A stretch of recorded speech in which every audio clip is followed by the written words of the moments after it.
Hello, and we're talking about the movie Taken. And today in our writer's room, I wrote a great scene. You don't want to miss it. What's the backstory with Carlos Hardy? Yeah. Let's get into it. Taken, the movie. There's been 3 movies of Taken. It's one of my favorite movie concepts that I really like. And you're probably asking, why do you like that movie?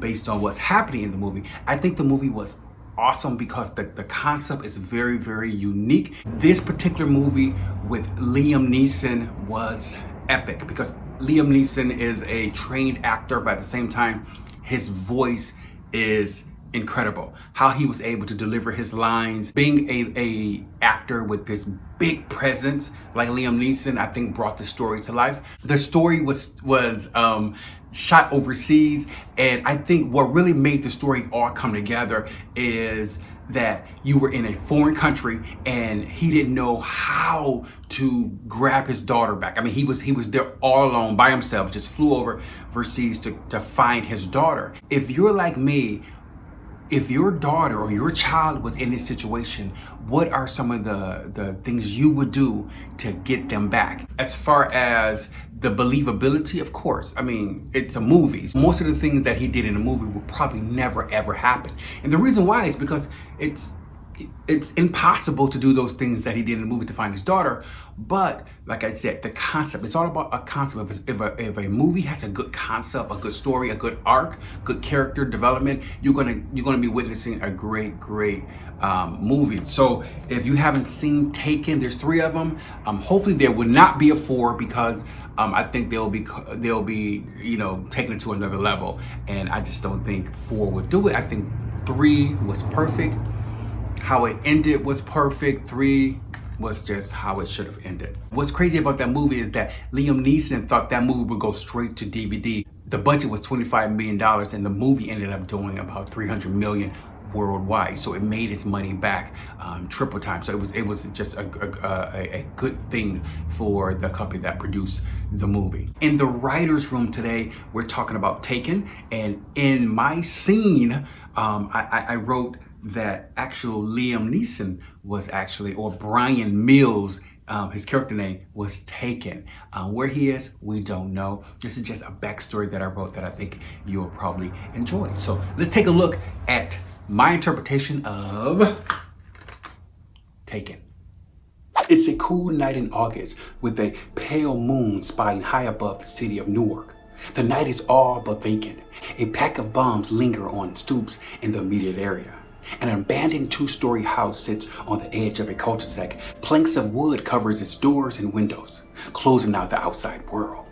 In the rear of the house, a mountain of dirt rolls off a metal-plated shovel and onto a wooden box which lays 6 feet into the ground. A man struggles, his exhausted panting and rapid breathing merge beautifully with the night's unforgiving atmosphere. A black man in his late 30s continually shoveled dirt at a rapid pace, nearly covering the box, his blank stare purposely covered by the brim of his hat. He removes his hat, dabbing the specks of sweat racing down the back of his neck.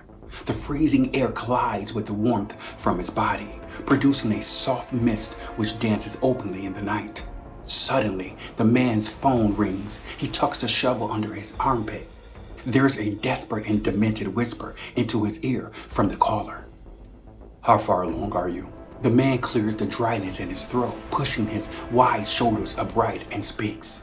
"I got about another 10 minutes. He'll be dead soon. Come into the house. I need to show you something." The unidentified man spears the shovel into the pile of dirt and retreats into the house. Within seconds, a burst of muffled coughs, one after the other, emerge from the partially visible wooden box. An intense thumping comes from the box and hovers over the thick fog before settling. The thumping becomes more sporadic and louder. Suddenly, the thumping stops. Inside the box is Bryan Mills. His body is constricted by the coffin's sharp corners and tight space. It's apparent the cramped box wasn't crafted for someone with his 6'4" stature. Hoping to conserve the oxygen that remains, Bryan takes in small gulps, inhaling it into his lungs before coughing again. The retired spy's eyes shutter closed. He's losing consciousness quickly. Without notice, Bryan lifts his neck, banging his forehead into the roof of the coffin. A river of blood crawls down his forehead and seeps deep into the darkness surrounding him. With no time to spare, Bryan wiggles his body just gently, releasing a pocket knife from the heels of his shoe. The tip of his hand stretches into the darkness for the weapon, but it's too far away. His pale skin morphs into a nasty purple color. His oxygen levels lowers. The back of his skull painfully slaps up against the pine. He's exhausted. Like a pesky insect, he tries swatting away his hallucinations, but the thoughts compound, leaving him visibly a wreck. Cruel jitters take over his body. What's left of his life force seems to be slipping away into the abyss. A frosty mist seeps into the cracks of the wood and viciously invades his body like a python squeezing the life from its prey. The stillness in his body is an indication he is ready and willing to welcome death. Without warning, music booms from his pocket. The unruly tones bounce from one end of the coffin to the other. The explicit rants of a rapper reciting lyrics elicits a half smile from the defeated spy. He jerks his body, releasing the miniature phone from his pocket.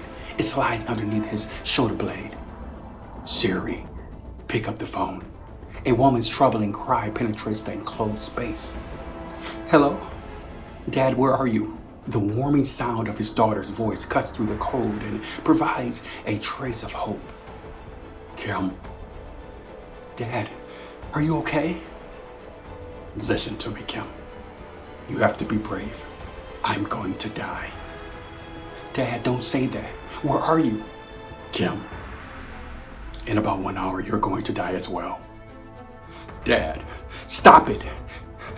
I followed you. Shh. Bryan can hear a parade of gunshots hitting their mark. Kim? Die, assholes. Die. Where's my father? Kim, where are you? The lingering sounds of bullets bleed into Bryan's thoughts. The rear door leading into the house explodes open. Kim leaps from the back porch and onto the lawn. Dad, I'm here. All of them are dead. Where are you? The silence forced her into an erratic shuffle. Dad? Honey, I'm here. Where? I don't see you. The sound of mating crickets pierce her eardrums. Dark shadows close in on her. Bryan's voice taper off sadly into the night. Dad, where are you?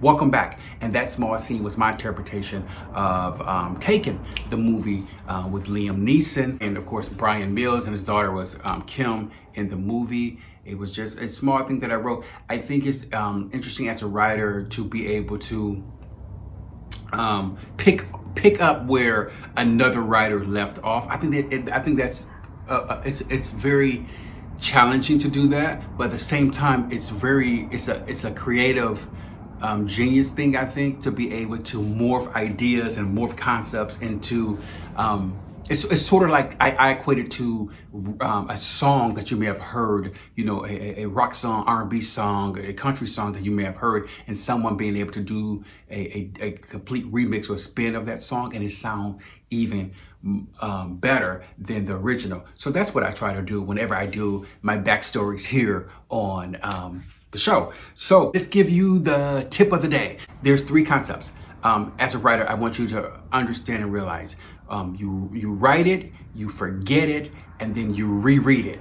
Those 3 things you have to do when you're doing any type of writing. And I think for me, whenever I write something, then I forget about it. The next day, or the next couple of days, it's like your brain resets and you get this amazing new information based on what you've written. So as a writer, please, when you write it, forget it. Don't try to finish up your work in 1 day or 2 days or 3 days. You write it, pour everything out of your brain onto paper. Once you do that, trust me, go back to a day later, a couple days later, you're gonna realize that, wow, either your stuff is gonna be complete trash or your stuff is gonna be incredibly insightful and profound. And you're going to be able to pull stuff from it. You're going to be able to add stuff to it, take away whatever you're going to be doing in that situation. It's going to help your writing. It's going to help push the story along. And that's the whole goal of any type of writing, is pushing your characters, but also pushing your stories along. So when you, again, forget it, come back to it a day later. Don't try to finish your work all in one day. Come back to it. I'm telling you, once you come back to it, you're going to realize that new concepts, new ideas, new innovations are going to happen, and your work is going to be even more polished, because that's what you want. You want polished work with no plot holes, okay? So that's the tip of the day for all of you writers out there. Thank you so much for joining me on The Backstory. Subscribe if you have not. I want to know your comments. What do you think about the show? What do you think about the stories? Remember, there's tons of other videos I have with other alternative stories. So take a look on my channel and just check out what I've been doing now for the past year. Until next time, I'm Carlos, and I will see you on the next Backstory. What's the backstory with Carlos Hardy? Yeah, yeah, yeah.